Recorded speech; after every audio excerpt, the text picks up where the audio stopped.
আমরা এই ভোটকে এখনই দেখেছি যে বিভিন্ন হলে প্রার্থীদের হল ভিজিটের বা কেন্দ্র ভিজিটের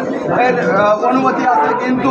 যখনই কোনো হলে যাওয়া হচ্ছে দেখা যাচ্ছে শিবিরের নেতারা তারা হলে হলে ভিজিট করতেছে এবং কেন্দ্রের ভিতরে ঢুকতেছে, তাদের কোনো সমস্যা নেই, প্রশাসন তাদের সমস্যা করতেছে না। কিন্তু অন্য যে কোনো ক্যান্ডিডেট যখন আমরা যাচ্ছি তখন সেখানে একটা মত সৃষ্টি করে একটা ভায়োলেন্স করার চেষ্টা করা হচ্ছে, যার জন্য আমরা গতকালের থেকে শুরু করে গত এক মাস আমরা অনেক রয়েস হয়েছিলাম। গতকাল থেকে আবার একই সাথে দেখি যে বিশ্ববিদ্যালয় প্রশাসন যে ওয়েমার দিয়ে এবং যে মেশিনের মাধ্যমে ভোট গ্রহণ করছে, সেই ওয়েমার এবং সেই মেশিন যে কোম্পানি থেকে নেওয়া হয়েছে সেই কোম্পানির মালিক স্পষ্ট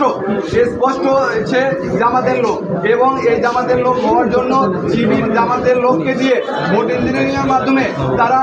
নিজেদের জয় নিশ্চিত করার একটা ষড়যন্ত্র করেছে, যার জন্য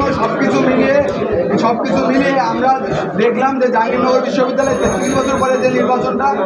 হচ্ছিল সেই নির্বাচনটা আসলে সাধারণ শিক্ষার্থীদের